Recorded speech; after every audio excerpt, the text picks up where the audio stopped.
ना दे तो सब्र करके दिखाएं, फिर कहें मालिक तेरी रजा पे राजी है। तू कह के तो देख, फिर उसकी रहमतें कैसे टूट के बरसती हैं। तू कम से कम शुक्र अदा करके देख। कहा हलीमा मैं तेरा शुक्र हूँ, तूने भूख में मुझे न छोड़ा, तूने प्यास में मुझे न छोड़ा, तज़िये माल हुई तेरी ऊँटनी का बच्चा मरा फिर भी तूने शुक्र अदा किया, तेरे बच्चे बीमार हो गए फिर भी तूने शुक्र अदा किया, घर में फाके होने लग गए। कहते कमजोरी का आलम था, ऊँटनी कमजोर थी, चल नहीं पाती थी, पैर भी टूट गया। एक दिन चलते चलते फिसला पैर टूटा। जब ये आने वाले ने कहा मक्के आना है, मैं अगले दिन शोहर का हाथ पकड़ के कहती हूँ मेरे सरताज ऐसे ऐसे बात है, कोई मेरे ख्वाब में आके गया है, उसने मुझे कहा किसी को मक्के में हमारा इंतजार है, चलना पड़ेगा। मेरे सरताज ने कहा था हलीमा क्या करोगी? का सारी औरतें बच्चे लेके आती हैं, हो सकता है हमारा नसीबा जाग जाए, क्यों ना चल के हम भी मक्के में जा करके अपने रिस्क का इंतजाम करें।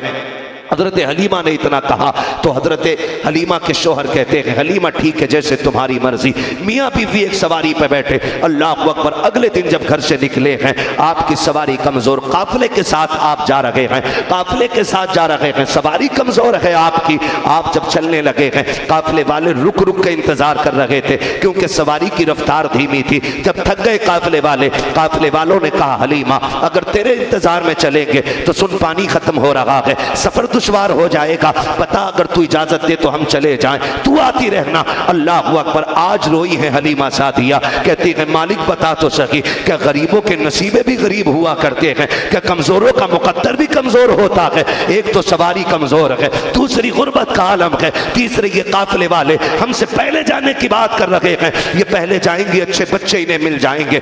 आज हलीमा रोई है, लेकिन खुदा की कसम मशीयत को कुछ और ही मंजूर था। जब ये सारी औरतें गई हैं, ये बच्चे लेके पलट रही हैं, तब हलीमा मक्के में दाखिल हो रही हैं। शाम का वक्त है, रात का अंधेरा फैल रहा है, हजरत हलीमा मक्के में आ रही हैं। दस्तूर ये था कि जब दाया आया करती थी हरम शरीफ के दरवाजे पर आके बैठ जाया करती थी, जिसे दाया की जरूरत होती थी वो बच्चे वाले आके बुला के दाया को ले जाया करते थे। ये दस्तूर अरब का रहा है। हजरत हलीमा आई है, रात का सन्नाटा है, आके हरम के दरवाजे पर बैठ जाती है। कोई पूछने वाला नहीं है, कोई बुलाने वाला नहीं है, कोई रास्ते में देखने तक नहीं आया है। हजरत हलीमा कभी शोहर को देख रही है, कभी शोहर हलीमा को देख रहे हैं। हलीमा बात क्या है? का लगता है जो बच्चे थे वो औरतें लेके चली गई हैं, अब हमारे नसीब में कोई नहीं लिखा है। ये शोहर ने बात कही है, आधी रात गुजरने वाली है, रात का सन्नाटा है। जब बेकरार हुई हजरत हलीमा सादिया, बर्दाश्त न हो सका, उठ के दौड़ी है काबे की तरफ, खिलाफे काबा को जाके थामा है, रो के कहती है परवरदिगार बता तो सकी, क्या गरीबों के मुकद्दर भी गरीब होते हैं? क्या कमजोरों के नसीबे भी कमजोर होते हैं? मालिक मैं अपनी गरीबी की वजह से पीछे रह गई थी, ए अल्लाह क्या मैं यहाँ से खाली वापस जाऊंगी? इस शहर में तेरा घर है, क्या यहाँ से हमें भूखे जाना पड़ेगा? ए मेरे परवरदिगार रहम कर, मेरे बच्चे भूखे हैं, सवारी भूखी है, मेरे घर के आलम क्या है फाके के, तू खूब जानता है। अभी रो के ये कह रही है कि इतने में हरम काबा के दरवाजे से एक आवाज बुलंद होती है कोई दाया, हमें उसकी जरूरत है। जैसे इतना कहा है, हलीमा सादिया ने रो के कभी काबे की चौखट को देखा, मुड़ के फिर आने वाले को देखा है, तोड़ लगा के कहती कि मैं हूं ना, मैं हूं, ये कहती हुई दौड़ी है। कहा आइए अगर आप हैं तो जो आया के आगे आगे चल रहा है।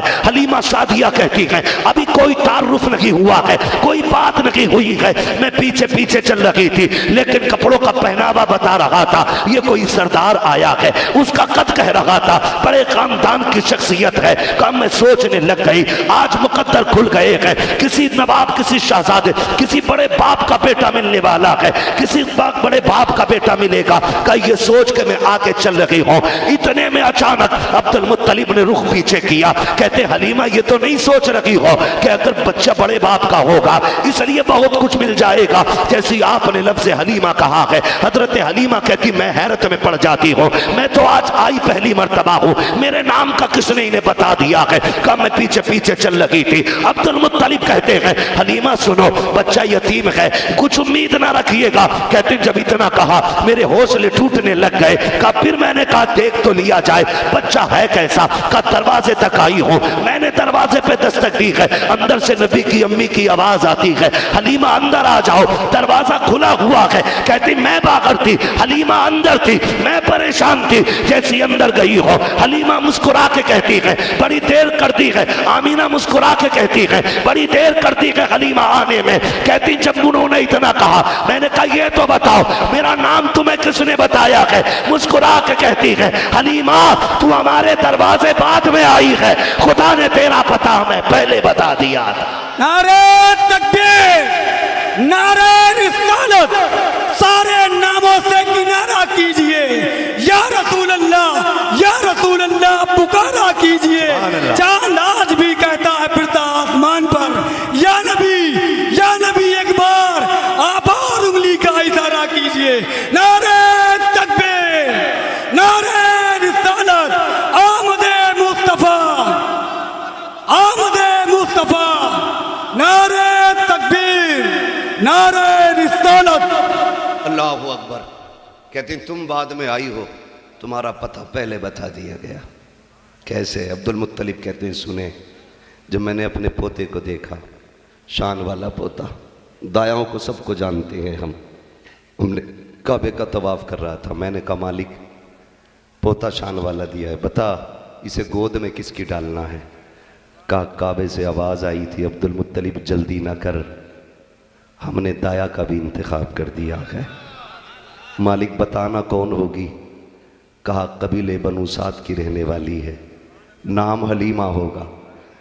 कहा कि दुनियावी एतबार से हवेली तो कच्ची है लेकिन उसका ईमान बड़ा पक्का है। कच्ची हवेली वाली है, ईमान पक्का लेके आएगी। कहा उसकी गोद में डाल देना। कहा तेरा इंतजार था। कहती जब इतना सुना मैं तड़प गई। मैंने कहा क्यों ना फिर बच्चे को देखूं जिसके लिए रब ने मेरा इंतखाब किया है। कहती मैं पूछा आमीना लाल किधर है, तो इशारा किया वो सो रहे हैं पालने में। कुर्बान जाऊं, खुदा की कसम उस माँ के मुकद्दरों पे निसार ना हो जिसने महबूब को सीने से लगा के लोरियां दी होंगी। कैसा मुकद्दर उस आमीना का होगा जिसने कभी लाल की जुल्फें सवारी होंगी, कभी आंखों में काजल लगाया होगा, कभी माथा भी चूमा होगा, कभी बेटे के लबो रुखसार पे बोसे दिए होंगे। आमीना तेरे मुकद्दरों पे कुर्बान जाएं, रब ने महबूब तेरी गोद में अता फरमाया है। कहती किधर है मेरा लाल, किधर है मेरा लाल। हजरत आमीना ने इशारा कर दिया वो पालने में लेटा हुआ है। तवज्जो है भाई, इनका क्या मसला है यार, तवज्जो है ना सारे लोगों की यार। फरमाने लगी मेरा लाल किधर है। कहा वो लेटा है। हजरत हलीमा कहती है मैं झिझकती दबती अदब से झुकती आगे बढ़ी।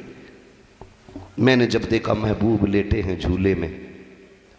एक रिवायत में सब्ज कपड़े का तज़किरा है, एक रिवायत में सियाह कपड़े का तज़किरा भी है, मगर रंग दोनों ही देखो। कहती हैं कि शहजादे के बदन पर कपड़ा पड़ा था। कहती हैं जब मैंने धीरे से कपड़ा सरकाया, कहती कि बस पहली नजर का पड़ना था, मैं हुजूर को दिल दे बैठी थी। अभी आका सो रहे हैं। कहते हैं आका भी सो रहे थे। हजरत हलीमा कहती है कपड़ा सरकाया, चेहरा देखा। कहती बस फिर क्या था, मैं देखती रह गई। तो जो तरीका था जगाने का, कहती मैंने सीने पे हाथ रखा। कहती आंख खोलने से पहले मेरे महबूब मुस्कुराने लग जाते हैं, गोया कह रहे थे हलीमा आ गई हो, तुम्हारा ही इंतजार कर रहे थे। कहते जब हुजूर मुस्कुराए और सरकार ने यूं आंख खोली ना, कहती मैं अपने आप को रोक ना सकी, मैंने उठा के हुजूर को सीने से लगाया। कहा जब सीने से लगाया तो जितने दुख थे अल्लाह ने उनकी ठोकर के सदक़े में सारे दुख खत्म कर दिए थे। और ऐसा लगा मुझ में ताकत आ गई, मैंने उठाया, गोद में लिया, मैं झूमती रही, सीने से लगा के झूमती रही। अब मैं जब झूम रही थी, चूम रही थी, आमीना कहने लगी, हलीमा ज़रा बता तो सही, क्या सोच के लेने आई हो बच्चे को? ये सोच रही होगी सरदार का बेटा है तो पैसा मिलेगा, दौलत मिलेगी। सुनिए, एक यतीम है, सर पे बाप का साया नहीं है, क्या इरादा है? अब भी लेकर के जाओगी? जो भी हो सकेगा हम कर लेंगे, लेकिन ये उम्मीद ना रखना कि बहुत ज़्यादा सोना चांदी मिलेगा। हजरत आमीना की चीख निकल जाती है, कदमों में बैठी हैं सैयदा आमीना के, कहती हैं सैयदा बस इतना बता दे, साथ ले जाने की इजाज़त है कि नहीं? दौलत नहीं चाहिए, उजरत नहीं चाहिए, बस ये बता इसे लेके जा सकती हूँ कि नहीं? कहा अगर मैं ना कह दूँ तो कहा फिर मेरा सवाल ये होगा, अभी इसे छोड़ना गवारा नहीं है, अगर दे नहीं सकती हो तो इतनी इजाज़त दो कि इसके कदमों में रह के इसकी खिदमत करना चाहती हूँ। अल्लाह अकबर। हजरत आमीना कहती हैं, हलीमा आज से ये लाल सिर्फ मेरा नहीं तुम्हारा भी लाल है, इसको तुम संभाल के रखना। सारी बातें हजरत आमीना ने कहा, खैर हलीमा पहले बात सुन ले, इस बेटे की बरकत वाली बातें तो सुन के चली जा। आपने बैठाया हजरत हलीमा को, फिर बरकत वाली बातें बता रही हैं कि ये आए नहीं थी, खुशबू आ रही थी। जब ये 3 महीने का अरसा गुजरा, चौथा महीना लगा है तो मुबारकबादियां मिलना शुरू हो गई हैं। फरिश्ते मेरे घर में रहमतों के सौगात लाते रहे हैं, मेरे बदन से खुशबू निकलती रही है। जब इतनी बरकतें सुनी हैं, अब हलीमा सादिया जुदा नहीं हो पा रही हैं। कहा इजाजत दे, मैं लाल को लेके जाना चाहती हूँ। लेके घर से निकली है, अल्लाह अकबर। आपकी सवारी खाने काबा की तरफ थी। ये बात भी कान खोल के सुनना प्यारे, इतना अजीम लाल मिला है। ख्याल आया शुक्रिया में रब के घर का तवाफ करते चले। हजरत हलीमा सादिया जब लेकर के गई है सरकार को हरम शरीफ के लिए, कहती मैंने काबे का तवाफ किया और मैंने चाहा कि लाल को चेहरे से मुस्तफा को हजर असवद का बोसा दिला सकूं। कहती ये सोचा मैंने, भीड़ ज्यादा थी, मैं दूर खड़े होके इंतजार करने लगी कि चलो रुक जाते हैं, भीड़ कम होगी तब बोसा दिला देंगे बच्चे को। कहती जैसी मैं रुकी लेकिन हजरे असवद ना रुका, उसने अपने आप को उखाड़ा, आके मेरे लाल के होठों से चिपक जाता है। नारे तकबीर, नारे रिसालत। ये हवाओं का रुख बता रहा है कि वो जुल्फ लहरा रहे हैं, कि ये हवाओं का रुख बता रहा है वो जुल्फ लहरा रहे हैं। तैयबा से चली सवारी मुस्तफा आ रहे हैं। नारे तकबीर, नारे तकबीर, नारे रिसालत, नारे रिसालत। गुलाम है, गुलाम है, गुलाम है, गुलाम है। नारे तकबीर, नारे रिसालत। मुख्तसर करें, वक्त बड़ा कम है, बातें ज़्यादा करनी थी, बस सुने इतना। हुजूर आए, कायनात मुस्कुराने लगी। हलीमा सादिया लेकर के गई, हुजूर को सवारी पे बैठी ना, तो हुआ ये कि अपने शोहर को सवारी हाँकनी थी। उन्होंने कहा सरताज ऐसा करते कि सवारी आप हाँकिए, मैं लाल को लेके पीछे बैठ जाती हूँ।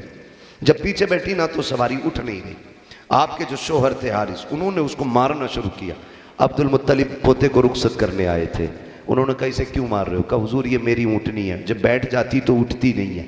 फरमाने लगे इसे मार क्यों रहा? उठाने के लिए। कहने लगे ना मार मत, उठ जाएगी। कहा क्यों? कहा बस इतना कर कि जो ये मेरा पोता है ना, ये इसे पीछे नहीं आगे बैठा, आगे बैठा। हजरत हलीमा ने अपनी गोद में लिया हुजूर को और लेके जब आगे बैठी ना, उठ के खड़ी हो गई तो आपके शौहर हजरत अब्दुल मुत्तलिब को देख के कहते हैं ये क्या मामला है? हुजूर मेरी ऊँटनी का मसला। कहते हैं ऊँटनी तेरी है, तू जानता है, पोता मेरा है, ये मैं जानता हूँ, मुझे पता है ना, इसके बारे में तुझे नहीं पता है। फरमाते हैं फिर जब बैठी ना, हजरत हलीमा कहती हुजूर ने ना यूं अपने हाथ में रस्सी पकड़ ली। मुझे ख्याल आया इसके हाथ नरम है, रस्सी मजबूत है, कहीं जख्म न कर दे, मैंने एक बार छुड़ा दिया।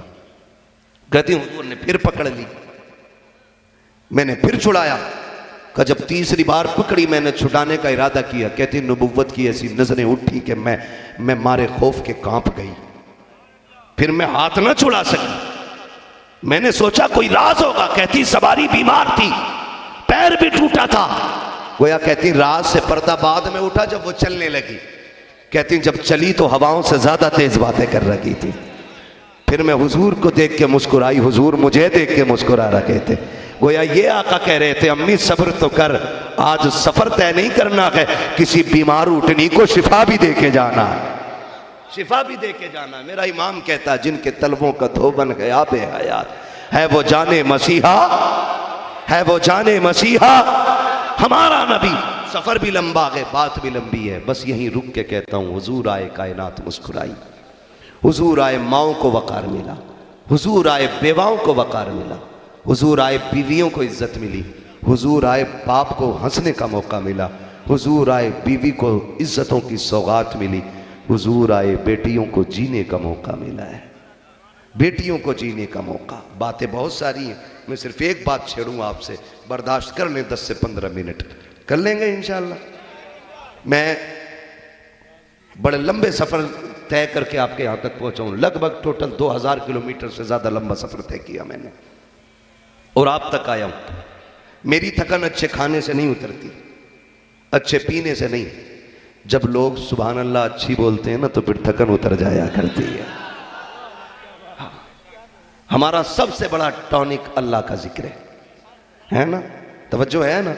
मुझे थकने तो नहीं देंगे इंशाअल्लाह, नहीं थकने देंगे, जरा बोल दे सुभान अल्लाह। जी ये सलामत रे बात करने लगा हूं, हुजूर आए बेटियां मुस्कुराने लगी। बेटियां कितनी मुस्कुराई। आज ना दौर बदल गया। हुजूर के आने से पहले पैदा होने के बाद बेटी कत्ल की जाती थी, आज पैदा होने के बाद कत्ल, पैदा होने के बाद पहले कत्ल की जाती थी, आज पैदा होने से पहले ही कत्ल कर दी जाती है। पहले बचपन में बेटी मारी जाती थी, आज जवानी के बाद बेटी मारी जाती है। यह हर घर की कहानी है। कोई जहेज की वजह से बेटी मार देता है, कोई डिमांड की वजह से बेटी मार देता है। और जब से ये सीरियल चले ना, सीरियल टीवियों पे जो क्या बोलते हैं इनको यार, है ना नाटक, इसके अंदर जो एक नाजायज रिश्तों के उसूल दिखाए जाते हैं ना, कि शोहर के होते हुए भी एक बाहर वाले से ताल्लुकात औरत के, ये हमारे घरों में उतरती जा रही है बीमारी।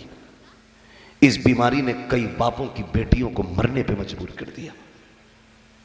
इस्लाम आपको रोकता नहीं, 4 तक निकाह करो, आप रखो घर में अगर औकात है, लेकिन किसी की बेटी को दुख ना दो, दुख ना दो।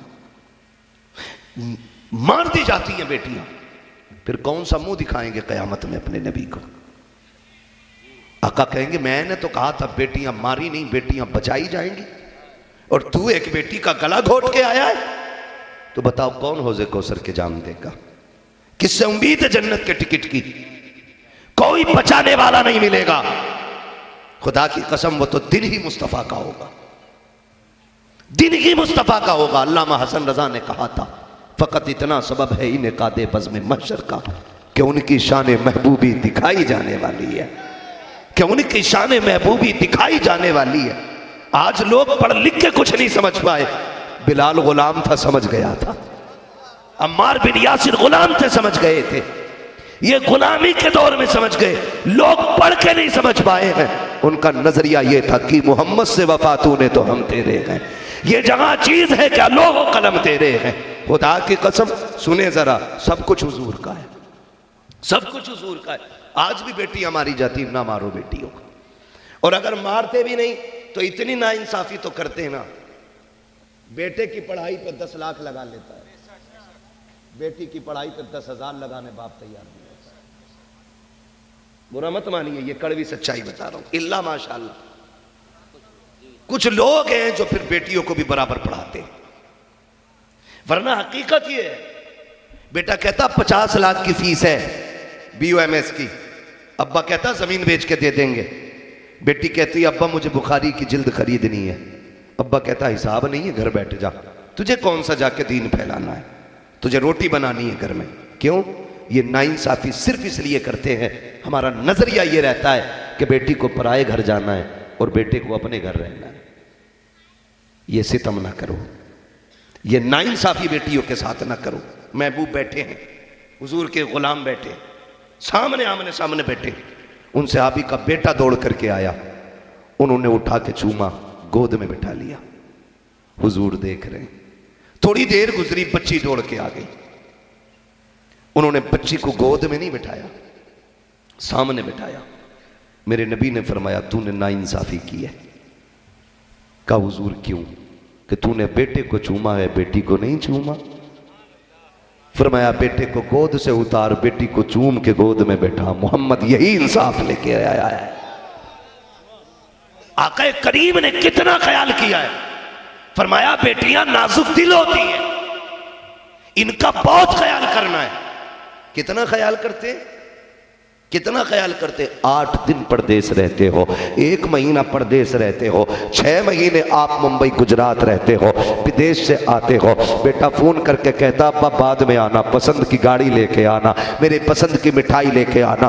बेटे की एक एक फरमाइश तुम लिख लेते हो, लेकिन जब तुम परदेश से आते हो, बेटी बता तुझे क्या ला के देना है? बेटी यही कहती अब्बा कुछ ला या ना ला, मगर तू जल्दी आ जाना, तेरे बगैर आंगन सूना लगता है, तेरे बगैर घर जी नहीं लगता है। ये बेटी के लहजे हुआ करते हैं। तुमसे बेटों ने फरमाइश कर दी, तुमने वो बैग भर लिए, बोरे खरीद लिए, लेके घर आ रहे हो। वो जाओ खुदा की कसम खा के कहता हूं, एक एक जाके आजमा लेना। जब तुम दरवाजे पे पहला कदम रखोगे, बेटा अपना जगह खड़े होके तेरा इस्तकबाल करता है, लेकिन बेटी खड़े होके इस्तकबाल नहीं करती है। वो तेरे आने से पहले दौड़ के दरवाजे पे आ जाती है। वो तो बेटे से पहले दौड़ के आई थी, तूने हाथ पकड़ा, अंदर लेके चल दिया, जाके तूने बेटे को गोद में उठाया, जेब में हाथ डाला, पसंद के खिलौने निकाले। तुझे गैरत क्यों नहीं आई? दौड़ के बेटी दरवाजे पे आई थी, तूने उसको उंगली पकड़ के लेके चला। तुझे पता है मेरे नबी ने क्या कहा था? आका फरमाते जब भी घर में तुम आया करो, खाने की चीज लाया करो, पहले बेटियों को दिया करो, बाद में बेटों को दिया करो।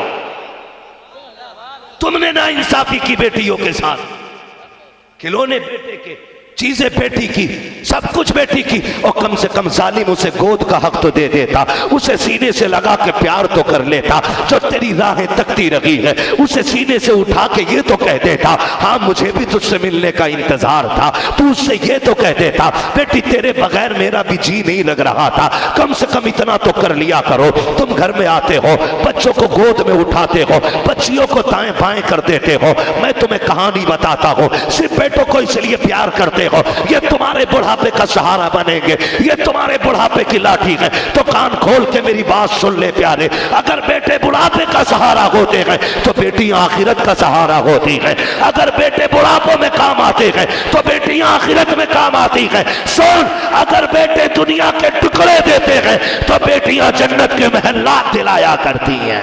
नारे तकबीर, नारे तकबीर, नारे रिसालत, नारे रिसालत। तवज्जो करो मेरे भाई, खुदारा बदलो रविश, बदलो। और कभी कभी बड़े होशियार बनते हैं। बेटा आया, लायो मेरी ये चीज, ये जूता निकालूं, ये बेटों के लहजे होते हैं। बेटी आके एक तरफ खड़ी हो जाती, कभी मुझे भी आवाज नहीं मेरे बाबा, लेकिन अब्बा क्योंकि दयूस था, खबीस मलून था, उनने गिलास उठाया पानी का, कहा जा तू पानी लेके आ। वो बेटे को गोद में बिठा के कहता बताओ दिन कैसे गुजरे। तुझे क्या लगता है ये बच्ची नहीं समझी? ये बच्ची तो तभी समझ गई थी जब तूने दरवाजे से उंगली पकड़ के उसको लाया था।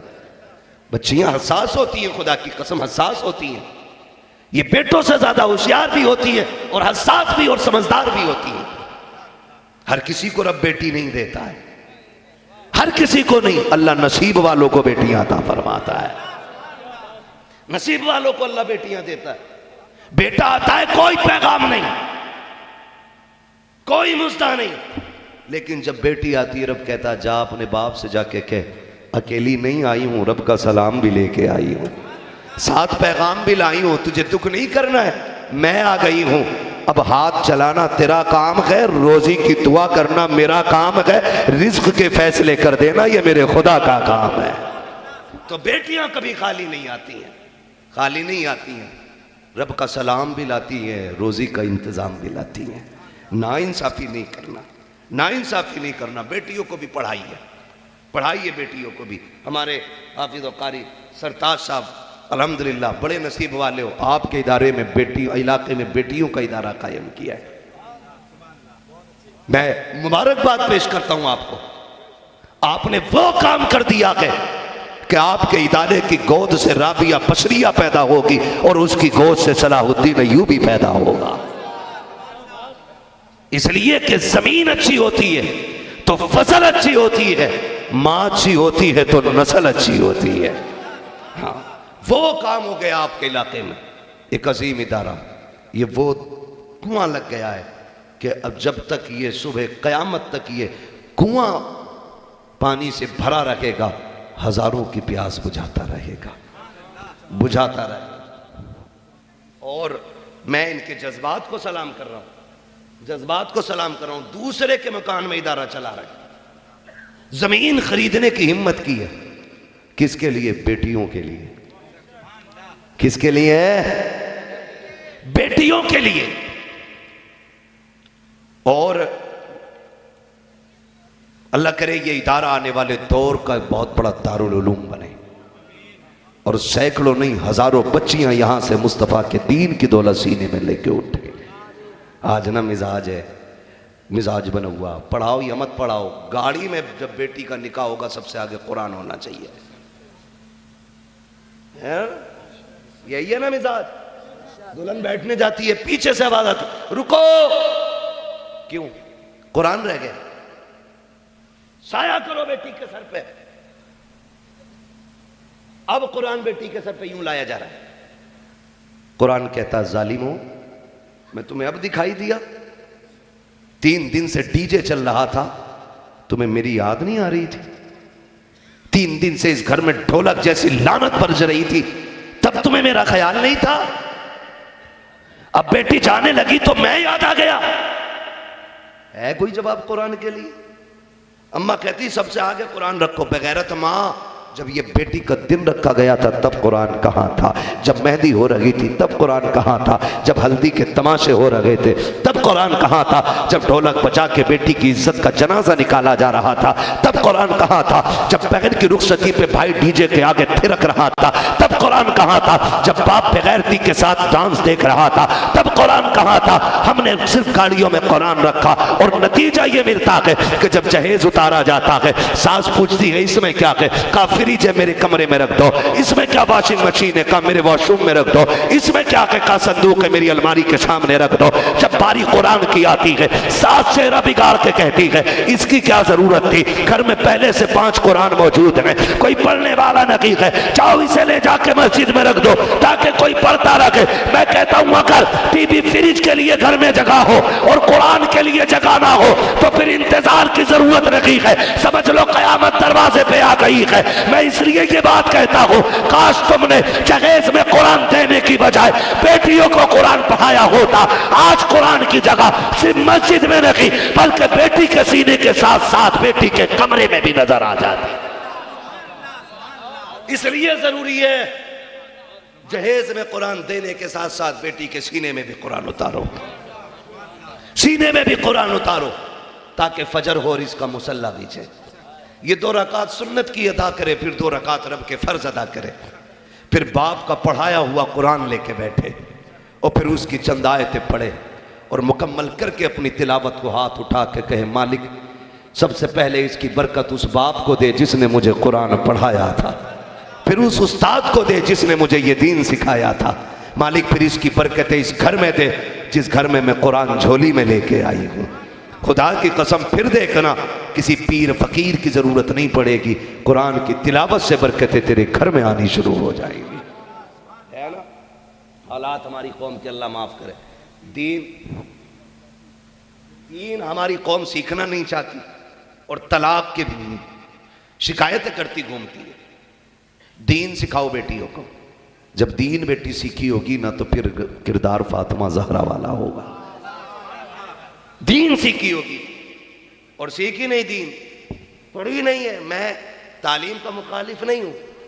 वो कहा था तालीम औरतों की जरूरी तो है मगर खातून खाना हो वो सबा की परी ना हो। वो तालीम जो बच्ची को बेआबरू कर दे, हमें उस तालीम की कोई जरूरत नहीं है, कोई जरूरत नहीं है हमें उसकी। जो हमारी बेटी की आबरू छीन ले, हमें वो इल्म चाहिए ही नहीं। हमें इल्म वो चाहिए जो यहाँ भी इज्जत अता करे, मरने के बाद कब्र में भी इज्जत करे और हश्र में भी मुस्तफ़ा के सामने इज्जत अता फरमा दे। हमें उस इल्म की ज़रूरत है। हम इंग्लिश के मुखालिफ नहीं है। इंशाअल्लाह इसी इदारे के अंदर इतने एहतमाम होंगे। आपकी बेटी जहाँ कारिया कुरान बनेगी ना, आने वाले दौर की बेहतरीन डॉक्टरनी भी बनती नज़र आएगी। हाँ, मैं बात कर सकता हूँ आपसे, बहुत सारा इस मौजू पे मैं आपसे जुमले कह सकता हूँ, लेकिन मैं आपसे कुछ कहना चाह रहा था। मैंने कहा था कि बेटियां अगर इल्म सीखेंगी तो फिर घरों में आग नहीं लगेगी, आग नहीं लगेगी। दीन असल है, दीन सिखाइए। डॉक्टर भी बने बेटी, मास्टर भी बने बेटी, लेकिन साथ में दीन भी होना चाहिए, दीन भी होना चाहिए। मैं तो कहता हूं अगर डॉक्टर एक केबिन में बैठी है तो बैंक का खाता बाद में खोले, कुरान के बारे पहले खोल के बैठे, फिर देखें इंशाअल्लाह दवा में भी अल्लाह शिफा देगा, दुआ में भी अल्लाह शिफा अता फरमाएगा। तो हालात ये होते हैं ना, हम लोग भी ना थोड़े से ज़्यादा बिगड़ गए। कह रहे MBBS बहुत चाहिए, लड़का LLB है। हमें इस चीज़ से इनकार नहीं कि बच्ची MBBS नहीं होनी चाहिए, होनी चाहिए, लेकिन दीनदार होनी चाहिए, दीनदार होनी चाहिए। औरत अगर दीनदार नहीं होती है ना, वो मास्टर नहीं होती, शोहर ने कहा पानी ला कर, तुझसे ज़्यादा थक के मैं आई हूँ, खुद भर के पी ले। जब ये लहजे होते हैं ना, शोहर को रब ने हाकिम बनाया, चाहे वो किसी भी मजहब किसी भी मिल्लत का हो, औरत का ऊंचा लहजा शोहर को बर्दाश्त नहीं हो सकता है, क्योंकि रब ने उसे शोहर बनाया। और जब बेटी कनीज़ फातिमा होगी, कनीज़ फातिमा होगी, तो शोहर की ज़बान पे जहर भी होगा ना, अपने अच्छे अखलाक से उसकी ज़बान को मीठा बना देगी। कब होगा? जब इल्म होगा, इल्म होगा। तो एक बड़ी कोशिश की है मौलाना सरताज साहब कबिला ने, कादी सरताज ने बड़ी कोशिश की है इदारा कायम करने की। तकरीबन अभी बता रहे हैं 3.5 लाख रुपए का कर्ज बाकी है। जमीन ले है ना, 2 लाख माशाल्लाह जमा करके कब्जा हो गया है उस पर, 3-3.5 लाख बाकी है। उम्मीद है कि हुजूर का कोई ऐसा गुलाम जरूर होगा जो इस काम को भी आसान करके कहेगा मौलाना मेहनत करो, तुम्हारा काम है, कुरान की खिदमत करना हमारा काम है। हाँ तो जी बड़ी बात है मदरसे के लिए ना, माशाल्लाह ये हमारे भाई हैं, मुट्ठी बंद करके लाए, मैं मुट्ठी खोलूंगा, मैं भी मुट्ठी नहीं खोलूंगा। मैं सलाम करता हूं सबसे पहले नेक काम के लिए जवान उठा है, जवान उठा है सबसे पहले नेक काम के लिए। अल्लाह इनकी इस खिदमत को अपनी बारगाह में कबूल फरमाए। तो ये जो 3.5 लाख का कर्जा बाकी है ना, उम्मीद है हुजूर के गुलाम बैठे होंगे। मैं एक बात बता दूं, कब्रिस्तान जाते हैं आप लोग? सुन्नी वहां भी सभी जाते होंगे, फिर बोल क्यों नहीं रहे सारे लोग? जाते कि नहीं कब्रिस्तान? कब्रें देखिए किधर है, यही है ना? कब्रें कैसी है? बोले मिट्टी की है ना? बैठी है कि भी सलामत है? बैठी भी है ना? आपने ना देखी होंगी, मैं यहां बैठे बैठे बता दूं, कई कब्रें ऐसी होंगी जिनमें तख्ते नजर आ रहे हैं, कई कब्रें ऐसी होंगी जिनमें कफन के धागे दिखते होंगे, कई कब्रें ऐसी होंगी जिनमें हड्डियां नजर आती होंगी। फूल तो बड़ी बात है, लोग मिट्टी डाल के भी छुपाने नहीं आएंगे। तुम्हें क्या लगता है कि तुम अलग से सोने के ताबूत में रखे जाओगे? अगर अमीर हो तो चांदी के संदूक में पैक किया जाएगा। ये दुनिया बड़ी बेवफा है, कोई किसी का नहीं हुआ है। जितना चाहो कमा लो, तुम अगर इकट्ठा कर रहे हो तो इकट्ठा तुम अपने लिए नहीं दूसरों के लिए कर रहे हो। ये दौलत तुम्हारी नहीं दूसरे की है, तुम सिर्फ चौकीदारी कर रहे हो। जब मर जाओगे इस पे दूसरों का कब्जा होगा। ये दुनिया तो इतनी बेवफा है कि जिस चादर को ओढ़ के मरोगे तेरा बेटा उस चादर को कभी नहीं ओढ़ेगा। जिस बिस्तर पे तुम्हें मौत आएगी वो बिस्तर भी गरीबों में दे दिया जाएगा। जिस चारपाई पे मरोगे वो भी साइड से खड़ी कर दी जाएगी। जिस सीने से लग के खेलते रहे हो उसको तेरा बेटा छूने तैयार नहीं होगा। जिस उंगली को पकड़ के इसने चलना सीखा है ये उसको कभी छूने भी तैयार नहीं होगा। ये बेवफा दुनिया है। जितना चाहो कमा लो, तुम्हारी औलाद तुम्हारे नाम पे सोने के सिक्के तकसीम नहीं करेगी। मरने के बाद तुम्हारी कब्रों पर आए तो साल भर में एक बार आएंगे, वो भी मौका नहीं मिलेगा। अगर आखिरत की भलाई चाहते हो तो पैसा वहां लगाओ कि जहां कोई हाथ उठाए ना उठाए, तेरी कब्र में हमेशा रहमतों की खिड़कियां खुली रहनी चाहिए। मैं ये मुट्ठी बंद लोग आ रहे हैं, मैं चाहता हूं कोई खुले दिल वाला बंदा खड़ा हो और जो ऐलान करे कि मैं हुजूर के दीन के लिए 51,000 इस मदरसे को दे रहा हूं।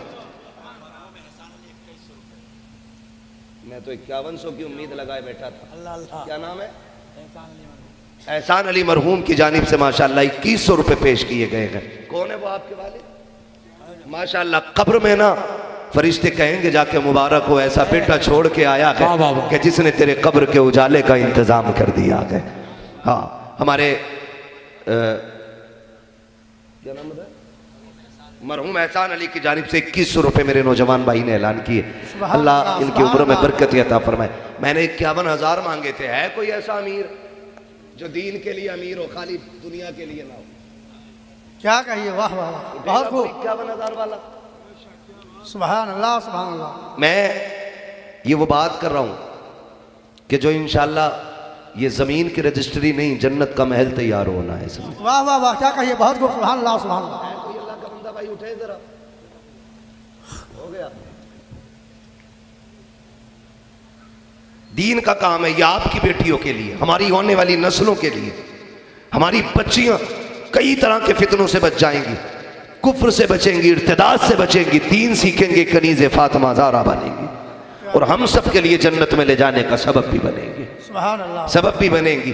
बड़े बड़े जमींदार कब्रिस्तान में लेटे होंगे, कोई सोना चांदी पहन के नहीं गया है, कोई हीरे के हार लेके नहीं गया है, हुए नाम वर बेनिशां कैसे कैसे, जमीन खा गई आसमां कैसे कैसे, क्या कहिए, किसी के नामो निशान बाकी नहीं रहने हैं। बस इतना याद रखिए, मेरे इमाम ने कहा था जान दे दो वादे दीदार पर, नकद अपना दाम हो ही जाएगा, बेनिशानों के निशा मिटते नहीं, मिटते मिटते नाम हो ही जाएगा।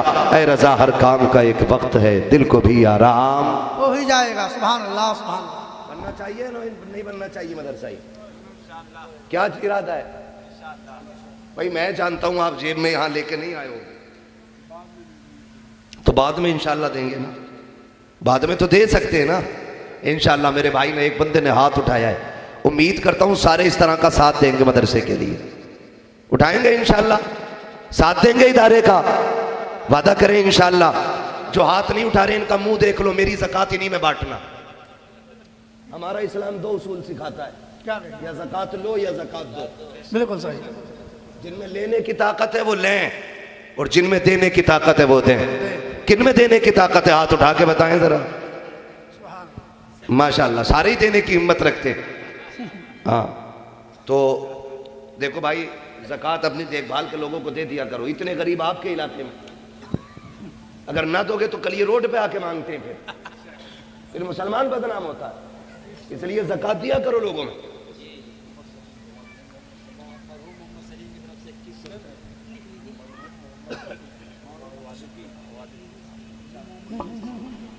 माशाल्लाह मोहम्मद सलीम भाई, मरहूम मोहम्मद शरीफ शफी साहब की जानिब से 2100 रुपये का ऐलान कराने। माशाल्लाह, सुभान अल्लाह सुभान अल्लाह। ये सारी दौलत अब्बा की होती है, उसी के दिए हुए।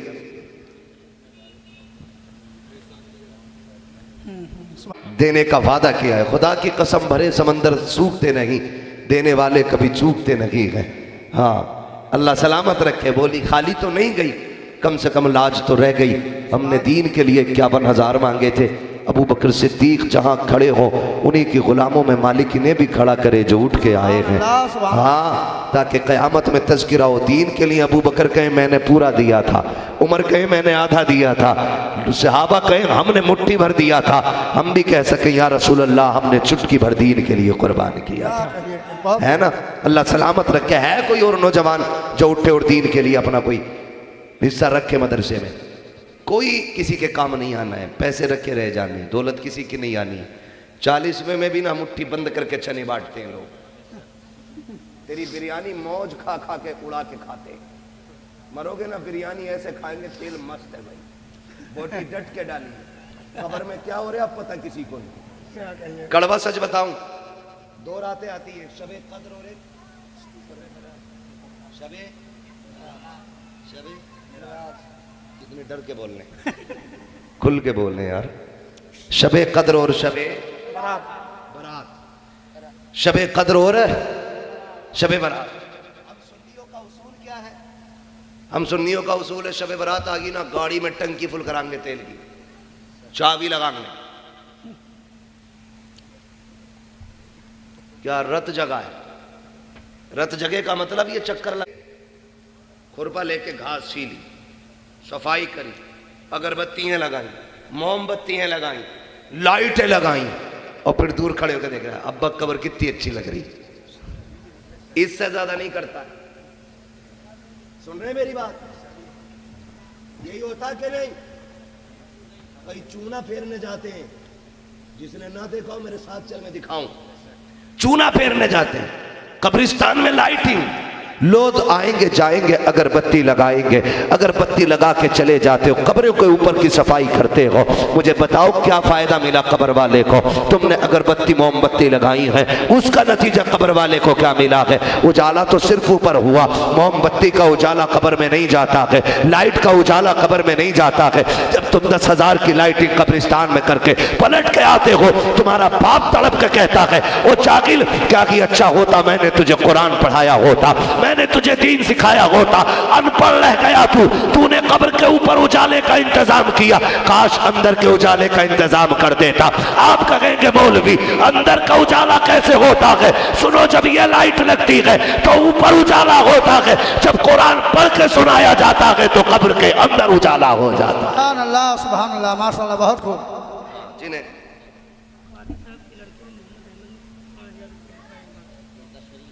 कादिर साहब के मरहूम को नहीं, इनमें से मोहम्मद अहमद के वालिद साहब मरहूम कादिर साहब, अब्दुल कादिर साहब, इनकी जानिब से 5,000 रुपये देने का ऐलान किया गया है। मोहम्मद शरीफ भाई ने माशाल्लाह, इन दोनों भाइयों ने 5,000 रुपये, माशाल्लाह ये एक लायक बाप की, लायक औलाद की अलामत होती है। माशाल्लाह मौलाना गुलाम साहब ने अपने वालिद साहब की जानिब से 5,000 रुपये पेश किए हैं। सुभान अल्लाह, अल्लाह सलामत रखे। ये देखो, मैं आपको बताऊं, जाने वाले तो चले जाते हैं लेकिन उनसे रिश्ता हमारा ख़त्म नहीं होता है, ख़त्म नहीं होता। बाप तो फिर भी बाप होता है, बाप फिर भी बाप होता था। एक बाप था ना, उसको बेटे ने ओल्ड हाउस भिजवा दिया। जब आखिरी सांसें उसकी चलने लगी तो पूछा ओल्ड हाउस वालों ने, आपकी कोई तमन्ना है? उसने कहा जज़ाकल्लाह, माशाल्लाह हमारे चचा ने ये देखो मुट्ठी बंद करके माशाल्लाह मुट्ठी भर के पैसे दिए हैं। सुभान अल्लाह सलामत रखे। अल्लाह चाहेगा ना तो इसी छोटे छोटे नोटों में बड़ों बड़ों की बरकतें आ जाएंगी। तवज्जो है ना सारे लोगों की? मैं अकेला ही चला था जानिबे मंजिल, मगर लोग साथ आते गए और कारवां बढ़ता गया। वो उससे पूछा किसी ने कि भाई आखिरी ख्वाहिश क्या? उसने कहा एक बार बेटे को बुला दो। जब उसको फ़ोन पहुँचा तेरे बाप का आखिरी वक्त है, मिलना चाहे, तो उस आया दौड़ के, उसने आके कहा कि बस अब्बा चलें घर ना, आखिरी सांस है, कुछ दिन घर चलें। उसने रो के कहा बेटे सारी ज़िंदगी इधर कट गई है, अब आखिरी सांसों के लिए क्या लेके जा रहा है? बेटे एक काम कर, इसमें पंखे लगवा दे। बेटे ने कहा था अब्बा आप आखिरी सांसें आ गई हैं, अब पंखे का क्या करोगे? कहने लगे बेटे मैं यहाँ पे 15-20 साल से हूँ, मैंने पंखा नहीं मांगा, लेकिन ये पंखा अपने लिए नहीं, मैं तेरे लिए मांग के जा रहा हूँ, क्योंकि मेरी तो कट गई, मेरे बेटे तुझसे गर्मी बर्दाश्त नहीं होगी, इसलिए मैं कह रहा हूँ आने से पहले पहले पंखा लगवा देना। ये बाप होता है जो बेटे की इतनी फिक्र करता है। अब बेटों पे लाजिम है, जिसने मजदूरी करके हमें पाला, जिसने बोझ उठा के हमें जवान किया, जिसने लोगों के धक्के और गालियाँ खाई ताकि कोई मेरी औलाद को गाली ना दे सके, हमें इस लायक उसने बनाया, उसकी मेहनत और खून पसीना लगाया हमारी जवानी में, आज वो कब्र में लेटा है, तो हक इतना हमारा नहीं बनता है कि उसकी करोड़ों की दी हुई दौलत में से 10,000 उसके नाम पे खर्च करके हम ये कह सके अब्बा हम तेरे नाफरमान बेटे नहीं, हम तेरे फरमाबरदार बेटे हैं। और याद रखिए अमीर वो नहीं होते जिनकी तिजोरियां पैसों से भरी होती हैं, अमीर वो होते हैं जिनकी झोलियां माँ बाप की दुआओं से भरी होती हैं। सुभान अल्लाह, सुभान। हाँ, तो जो लोग रह गए हैं अपने माँ बाप की जानिब से, अपने मरहूम की जानिब से इस इदारे का ताउन ज़रूर करें। बुखारी साहब ने ये बड़ा कदम उठाया है, उम्मीद है इंशाअल्लाह कोई ना कोई हुजूर का गुलाम और भी उठेगा, अब्दुर्रहमान भाई जैसा और हमारे बाकी भाइयों जैसा, जिन्होंने भी जैसा ताउन किया है, और इंशाअल्लाह देखते ही देखते ये इदारा एक अजीम दारुल उलूम बनेगा और इस इदारे से बेटियाँ निकल के कहेंगी फ़ख्र है रब ने हमें हुजूर की उम्मत में पैदा किया है। सुभान अल्लाह। बेटियां कहेंगी हमें हुजूर की उम्मत में पैदा किया गया है। आका ने फरमाया बेटियां मेरे जिगर का टुकड़ा है, तो आज पूरी उम्मत बेटियों को जिगर का टुकड़ा समझ रही है। आका ने फरमाया जिसने बेटी पाल पोस के रुखसत कर दी इज्जत के साथ, उसकी जन्नत की जमानत मोहम्मद लेता है। जब खुदा की कसम ये पैगाम मिला, अब कंजूस लोग भी झोली फैला के कहते हैं अल्लाह बेटी दे दे ताकि जन्नत के रास्ते आसान हो जाए, बेटी दे ताकि जन्नत के रास्ते आसान हो जाएं। महबूब हमने आपको सारी कायनात के लिए रहमत बना करके भेजा। मेरा नबी हर शख्स के लिए, हर फर्द के लिए, हर ज़र्रे ज़र्रे के लिए रहमत बन करके आया। जब हुजूर की विलादत का महीना आए, भाई ये आप कर लें, मैं पहली बात तो चंदे करता नहीं हूँ, लेकिन मुझसे कहा वहाँ ज़ुबैर साहब ने इतना कह दिया। मज़ा तब आता है जब लोग हसास हों और सुनने वाले बैठे हों। हैं भाई कोई हज़ार हज़ार वाला बंदा खड़ा हो जाए, कितने लोग हज़ार हज़ार देने वाले लोग हैं, ये कोई बहुत बड़ी मैंने बात नहीं रखी है भाई हज़ार वाले लोग खड़े हों ज़रा, कितने लोग हज़ार वाले हो सकते हैं, कोई मसला नहीं है, हफ्ते भर में नहीं है, 2 दिन में 1000 रुपये खर्च कर लेते, खड़े हो जाएं, खड़े होकर लिखा दें, देते फिर भी रहना, ये ज़रूरी नहीं है सारे हैं भाई खड़े हो ज़रा हज़ार हज़ार वाले लोग।